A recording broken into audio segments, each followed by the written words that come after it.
everybody. My name is Meek Gang Speaks, and I'm going to do a poem. It's called Mute, and this is one of my 5-minute poems. So.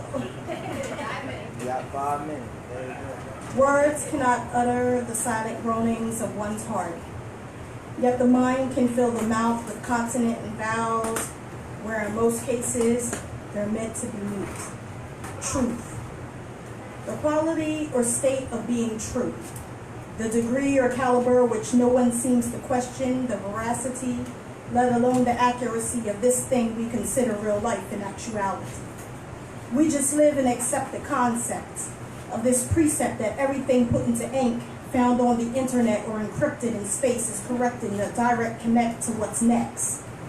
We reflect to neglect the subject that life is less more than we expect, yet even more greater than what we can digest and at times manifest.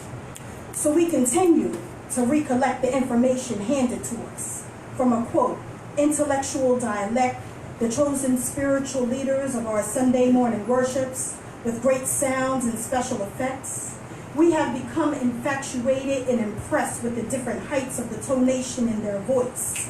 By anyone who says they can pray on you, lay hands on you, and tell you your fortune, or better yet, prophesy over you. But test the spirits and be careful to guard your spirit. We have become too passive and inactive about the entire aspect of being suspect and letting things go unchecked. We have overslept through a bad dream and woke up unkept with thoughts of regret of being windswept like Rosa Parks to the back of the bus. But for us, people with melanin to the back of the world with total disrespect and shame on us. We are the select objects of a perfect project gone shipwrecked. But I believe that if we could just resurrect the knowledge and wisdom in our mind and replace that which was once abstract to a now conceptualization of movement, we could change the wave frequency like a Doppler effect from negative to positive energy amongst the lesser race and correct the disconnect that we have ourselves keep choosing despite losing. Even though we didn't start the war, we keep igniting the cigarette and inhaling the smoke of death. But it's time to interject the color of our skin effect and take back that which is our self-respect.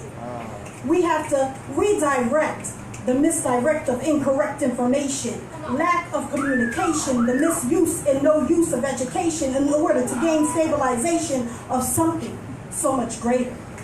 We have to landscape like an architect the vivid enlargements in our mind, to pave way a new sanctuary of peace, love, and astronomical understanding between one another that is much different than we are used to, which teaches this world is yours, yet subliminally they mean this world is mine. Past history should never change or be rearranged when handed down from generation to generation if truly accurate, and still we put our trust in man and his doctrine with beliefs in him that he'll capture our past and truly capture it. Science was invented to discover that of the other thing which is unknown. A group of systematically organized body of people who are considered to be knowledgeable and connected to the government throne. Their job is to observe and experiment whether their assumption is wrong or right. If the majority can agree on a particular subject, it now becomes relevant and truth to our life. But who gets to cross-reference them as to whether they are wrong or right? When the details change drastically, they call it an update or new discovery, after a fact that they already brainwashed you with all the trumpery and blubbery. For some of us, we let our minds get away from us too far, and yet a lot of us still don't know who we really are. So we call on our ancestors from a former life or from Africa. Our natural instinct is to cling to that of which was taught, but my gut instinct and intuition won't allow me to get caught up and lost in their thoughts. My mind seems to have a hard time grasping their gracious hospitality of giving us one continent out of 7 that we continue to hang on to, the motherland of Africa, where they say all of us blacks derived and should go back to. No disrespect to anyone's belief or culture, but the saying goes, you are what you eat, and in return you recycle that same feed to the next generation you breed. And if by chance I had ancestors that were beaten, killed, shackled, and enslaved, and indeed I have already set them free, so my mind can also be free. For as the word says, who the sun sets free is free indeed. So please let my ancestors rest in peace. Amen.